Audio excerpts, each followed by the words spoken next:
Assalamualaikum warahmatullahi wabarakatuh. Waalaikumsalam. Om Swastiastu, Namo Buddhaya, salam kebajikan, salam rahayu bagi kita semua, dan salam sejahtera untuk kita semua. Halo sahabat Bangkom, apa kabar hari ini? Semoga selalu sehat, semangat, dan tetap produktif ya. Senang sekali hari ini saya Indra, bisa menyapa Sobat Bangkom dalam program Radio Bangkom dari Gelombang Suara, menginspirasi untuk berkarya. Balai Diklat Keagamaan Banjarmasin. Di sini kita nggak cuma ngobrol biasa, tapi ngobrol yang bikin tambah wawasan, tambah semangat, dan tentu juga tambah kompetensi. Hari ini kita akan bahas tema yang menarik sekali, yaitu The Future Balai Diklat Keagamaan sebagai Corporate University. Dan pastinya kita udah kedatangan narasumber yang luar biasa. Sudah bersama kita hari ini Bapak Dr. Haji Muslimin, SPDMM, Kepala Balai Diklat Keagamaan Banjarmasin. Halo, selamat pagi Bapak. Pagi, Mas Indra. Gimana kabarnya Pak hari ini? Alhamdulillah. Puasanya lancar Pak? Alhamdulillah lancar semuanya. Sehat. Sehat ya Pak ya, kelihatan sumringah hari ini. Ya. Gini Pak, untuk tema kita hari ini, dengar-dengar ada namanya istilah baru Corporate University Pak untuk pengembangan kompetensi. Kalau boleh tahu Pak, apa sih Pak sebenarnya Corporate University itu? Ya. Itu adalah sebuah pembelajaran yang terintegrasi. Jadi kalau sering disingkat itu ya Korpu begitu. Kemudian pendekatan sistem pembelajaran terintegrasi dalam pengembangan kompetensi ASN, dan itu juga sudah diatur juga oleh lembaga administrasi negara, sudah dituangkan secara regulasi untuk bisa dilaksanakan lah untuk pembelajaran yang terintegrasi itu. Jadi sifatnya itu berbeda ya Pak dengan pelatihan biasa. Menarik ya Pak ya. Kalau secara ruang lingkup sendiri nih Pak, kalau boleh tahu, Corporate University itu ruang lingkupnya apa aja sih Pak? Supaya juga Sobat Bangkom di rumah atau dimanapun juga bisa paham ya apa itu sebenarnya Corporate University. Kalau kita melihat dari yang pola lama, ini sesungguhnya Corporate University ini adalah ada hal-hal yang baru yang tentunya beda dengan yang lama. Jadi di antaranya di sini ada 7 ruang lingkup Korpu. Yang pertama yaitu tentang struktur ASN. Struktur ASN Corporate University, yaitu mengatur pembagian peran, fungsi, dan hubungan kerja dalam penyelenggaraan pengembangan kompetensi. Nah, struktur ini meliputi ada Dewan Pengarah Pembelajaran, ada tim pelaksana, ada kelompok keahlian atau group skill. Nah, struktur ini tidak berdiri sendiri, tetapi nanti melekat pada struktur organisasi yang sudah ada. Jadi semacam dicantolkan lah dengan struktur-struktur yang ada di unit-unit organisasi itu. Kemudian yang kedua itu terkait dengan manajemen pengetahuan. Ini sebuah pengelolaan pengetahuan tacit and explicit menjadi aset intelektual organisasi melalui tahapan-tahapan. Di antaranya ya identifikasi dan akuisisi, kemudian dokumentasi dan pengorganisasian, kemudian penyebarluasan, penerapan dan pengembangan, dan pemantauan. Nah, tujuannya ini adalah untuk menjaga keberlanjutan pengetahuan, mendorong inovasi, dan memperkuat organisasi pembelajar atau learning organization.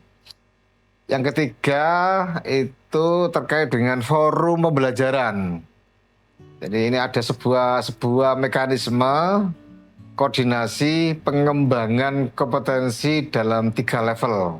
Level strategis, level operasional, dan level teknis. Nah, forum ini memastikan kebutuhan kompetensi yang ditetapkan, yang sudah dirancang, dilaksanakan, dan dievaluasi secara sistematis.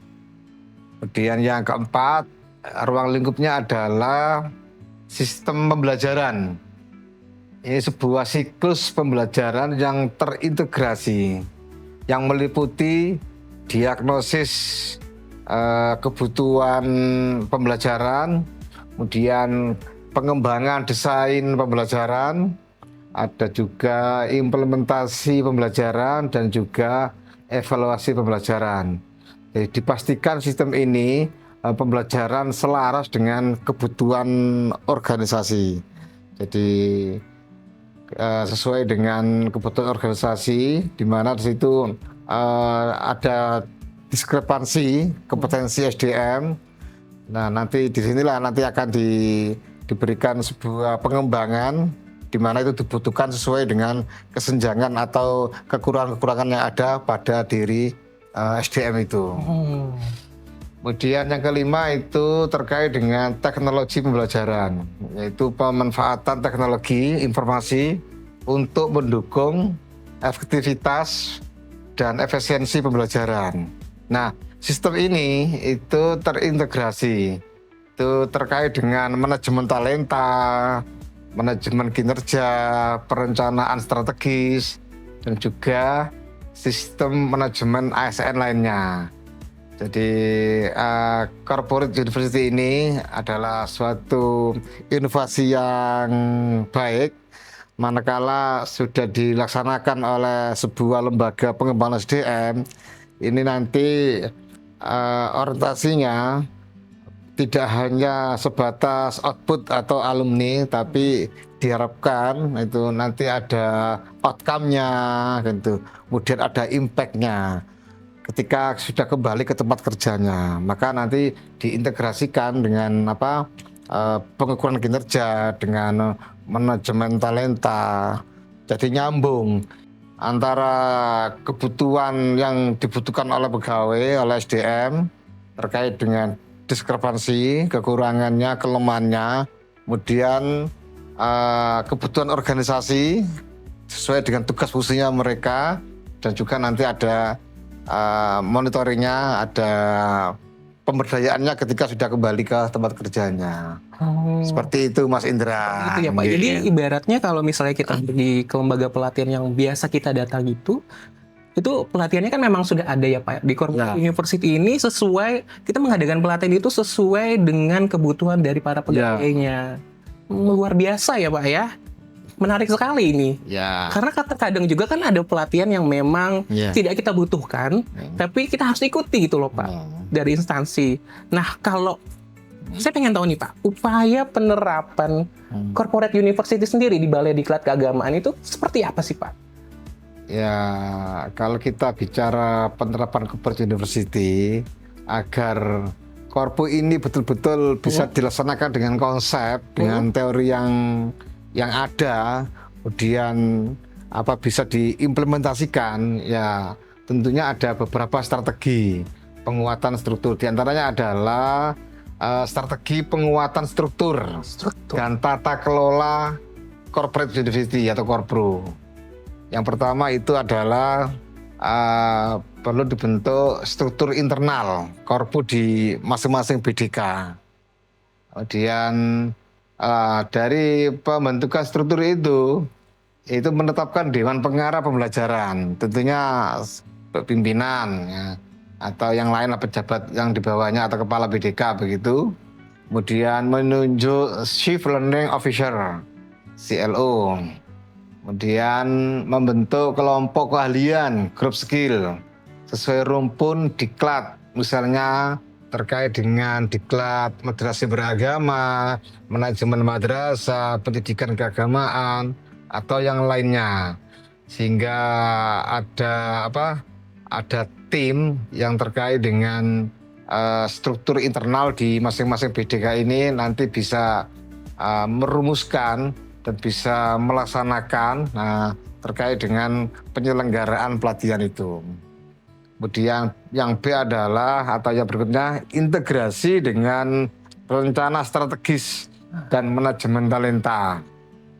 Itu tentunya harus menyelaraskan program diklat dengan Renstra Kementerian Agama. Kemudian mengidentifikasi jabatan kritis atau critical occupationalis, dan mengaitkan pengembangan kompetensi dengan pola karir ASN. Nah ini, kemudian untuk berikutnya strategi diagnosis kebutuhan berbasis kinerja. Nah ini sangat penting juga karena di sini untuk merumuskan sasaran kinerja pegawai harus diawali dengan dialog kinerja terstruktur. Nah, maka dengan dialog ini itu dapat mengintegrasikan kebutuhan pelatihan di dalam SKP itu bisa dimunculkan itu loh.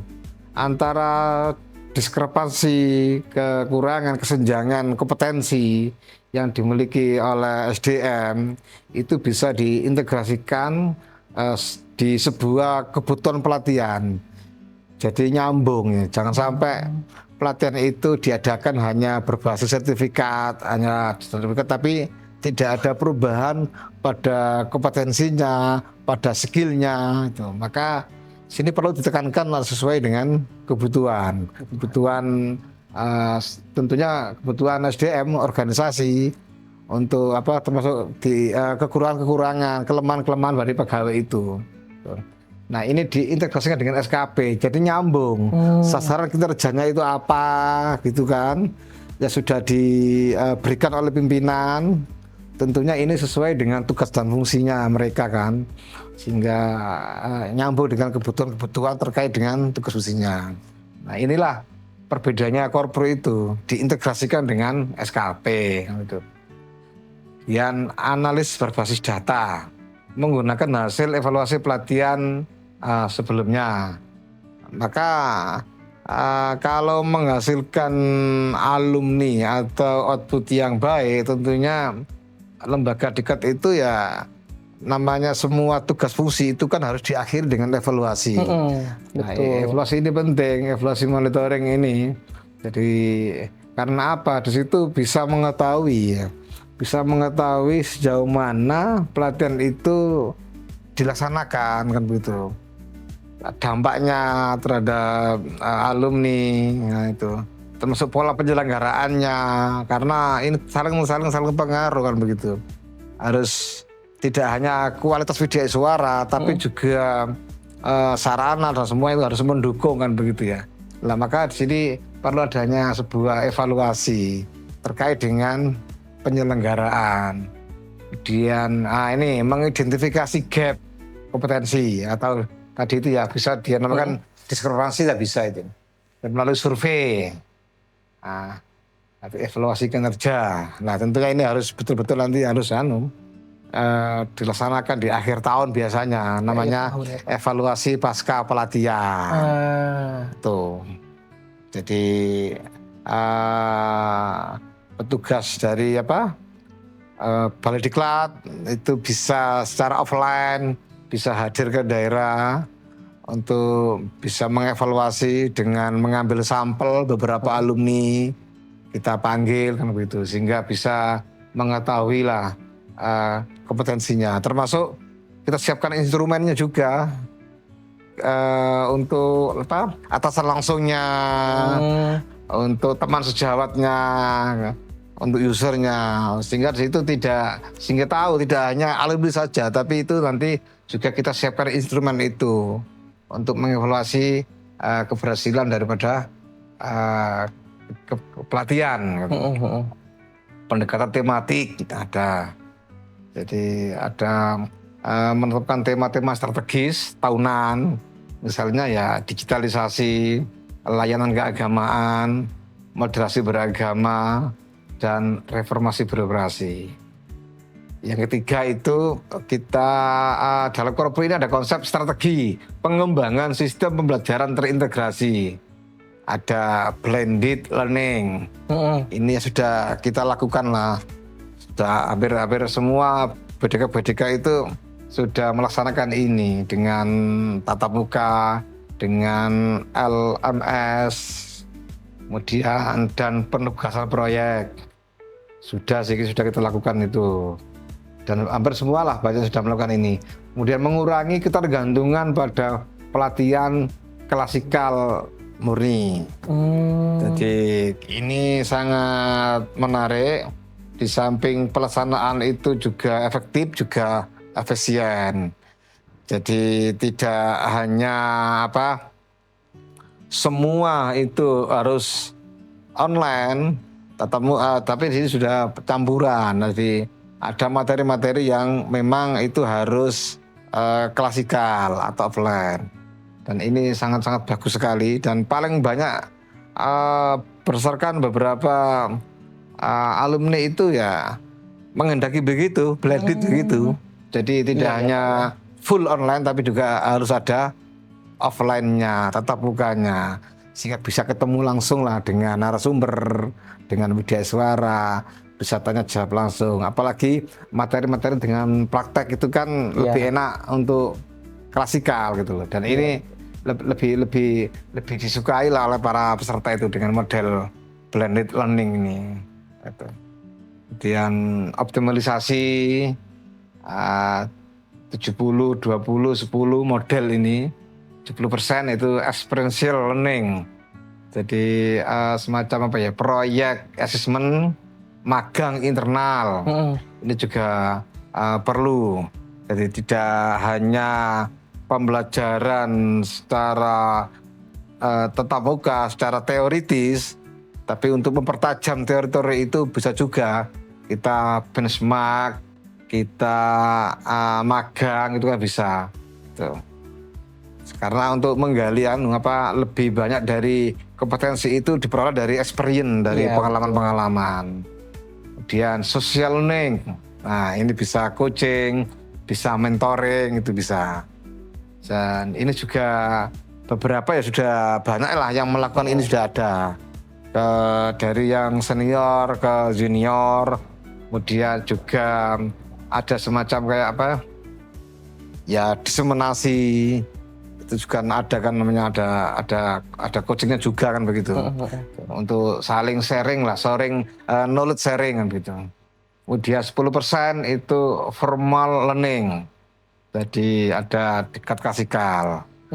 Jadi ini juga harus ada namanya diklat klasikal ini. Ada beberapa yang memang pelatihan itu harus klasikal semuanya. Moderasi beragama itu kan harusnya kan klasikal semuanya. Dan kita sudah melakukan itu kan, klasikal semuanya. Gitu. Gimana? Menarik ya Pak ya, corporate university ini. Iya, ya memang ini sebuah inovasi ya yang sangat strategis ya dalam rangka untuk peningkatan kompetensi SDM lewat jalur pelatihan itu. Kalau saya lihat juga ibaratnya tadi dibilang terintegrasi dengan manajemen talenta. Jadi memang sesuai dengan kebutuhan para peserta pelatihan ya Pak ya, bukan asal mengadakan pelatihan saja. Nah Pak, ini kan karena tadi menarik banget ya Pak yang namanya corporate university. Kalau boleh tahu Pak, bagaimana sih peserta ini mengakses pelatihan di corporate university Pak? Soalnya kan kalau misalnya kita berbicara mengenai lembaga pelatihan pada umumnya, lembaga pada umumnya kan mengeluarkan list pelatihan nih Pak. Apakah corporate university juga seperti itu? Gitu. Jadi maka di sini kita harus tahu dulu ya dengan sistem yang lama dulu ya, training base itu harus tahu. Jadi untuk mekanisme akses pelatihan dalam Korbro itu tidak lagi sekedar instansi itu mengajukan peserta ke lembaga pelatihan, gitu, tetapi berbasis kebutuhan strategis dan sistem pembelajaran terintegrasi kan gitu. Contohnya begini, mengajukan peserta ke lembaga. Jadi sistem lama itu kan training base ya, instansi mengirim usulan, surat usulan ke peserta kan gitu. Peserta mengikuti pelatihan, selesai kembali ke tempat kerjanya, kemudian dampak organisasi ini ya sering nggak terukur kan begitu. Pak. Nah maka dengan sistem ini, pola yang baru ini, Korpu ini, itu sudah didiagnosis kebutuhan organisasi dan individu. Organisasi terkait dengan eh, visi dan misi sebuah organisasi, kan gitu. Secara individu terkait dengan tugas jabatan yang melekat pada diri individu itu. Kemudian pelatihan ini juga menjadi bagian dari human capital development juga. Nah, maka tadi sejak awal kan sudah saya sampaikan itu ya, terintegrasi dengan SKP, manajemen talenta, rencana karier atau evaluasi dampak. Jadi tidak bukan hanya sekedar kirim serta, tapi berbasis perencanaan yang matang, yang sistemik lah antara kebutuhan organisasi dengan kebutuhan individu. Gitu Mas Indra. Oh gitu ya Pak ya. Menarik ya Pak ya. Jadi ibaratnya kalau sistem yang lama itu instansi atau satuan kerja itu mengajukan pesertanya siapa aja. Sekarang corporate university itu mereka memfasilitasi pelatihan sesuai dengan kebutuhan para peserta. Dan peserta itu bisa akses langsung? Bisa ya Pak ya? Bisa. Bisa langsung. Tapi kalau kita berbicara corporate university nih Pak, programnya sudah menarik, isinya juga menarik, apalagi tadi berbicara mengenai pengembangan karir dan talenta sendiri. Untuk penerapannya di BDK sendiri itu kira-kira ada hambatan nggak Pak? Atau ada tantangan untuk menerapkan corporate university ini? Kalau boleh tahu tuh seperti apa Pak tantangannya? Hambatan tantangannya itu kalau kita masalah pelatihan yang biasa kita lakukan di BDK itu, kalau kita dibandingkan di BDK, ya hampir semua lah di BDK ini, di lembaga pengembangan SDM di Kementerian Agama ini, itu hampir semuanya itu sudah melaksanakan analisis kebutuhan pelatihan. Sudah. Kemudian evaluasi pasca pelatihan kan begitu. Karena saya lihat di semua BDK ini juga sudah terakreditasi, sudah ada penjaminan mutunya kan begitu. Sehingga namanya analis kebutuhan pelatihan, kemudian evaluasi itu sebenarnya sudah dilakukan kan begitu.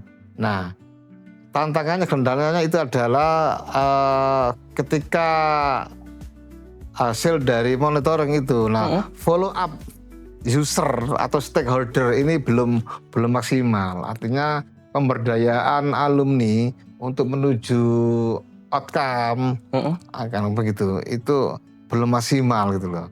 Artinya belum terintegrasi antara peserta atau alumni yang mengikuti pelatihan, kemudian penggunaan di daerah atau user atau stakeholder itu pemberdayaannya belum maksimal.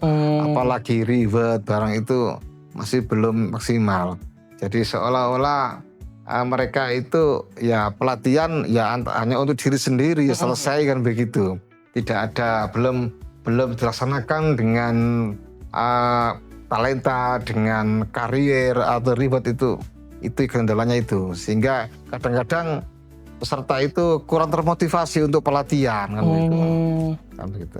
Karena memang tidak ada reward atau pemberdayaan, sama sekali atensi dari pimpinan stakeholder gitu.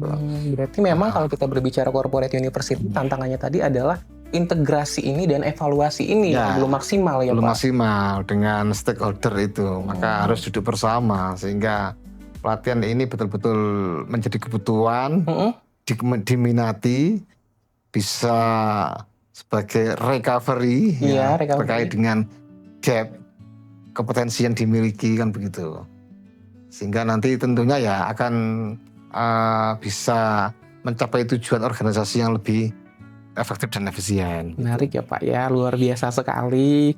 Sobat Bangkom, menarik ya corporate university ini. Dan tidak terasa ya Sobat Bangkom, waktu kita sudah sampai di penghujung acara. Sebelum kita tutup nih Pak, boleh dong dikasihkan closing statement untuk diskusi kita pada hari ini. Iya. Jadi corporate university ini bukan menghapus mekanisme pengajuan peserta atau PKS ya, pelatihan kerjasama kan begitu kan. Tetapi mengubahnya menjadi bagian dari sistem pembelajaran terintegrasi yang berbasis kebutuhan organisasi, kinerja, dan manajemen talenta. Saya pikir itulah. Luar biasa untuk ya Pak ya. closingnya. Ya. Luar biasa ini closing statement dari Bapak Dr. Haji Muslimin SPDM. Terima kasih banyak Bapak Ibu terima kasih banyak Bapak atas insight dan ilmunya hari ini. Luar biasa sekali. Sobat Bangkom, semoga apa yang kita dengarkan hari ini dapat kita jadikan inspirasi dan juga dapat kita jadikan renungan di dalam kegiatan kita dan pengabdian kita. Terima kasih saya ucapkan kepada Bapak Dr. Haji Muslimin. Dan sebagai penutup, saya Indra pamit undur diri. Terima kasih sudah setia bersama Radio Bangkom, media pengembangan kompetensi dari Balai Diklat Keagamaan Banjarmasin. Wassalamualaikum warahmatullahi wabarakatuh. Waalaikumsalam warahmatullahi wabarakatuh. Salam sejahtera untuk kita semua. Terima Om kasih Santi Mas Santi Om. Indra. Terima kasih banyak Ya. Pak.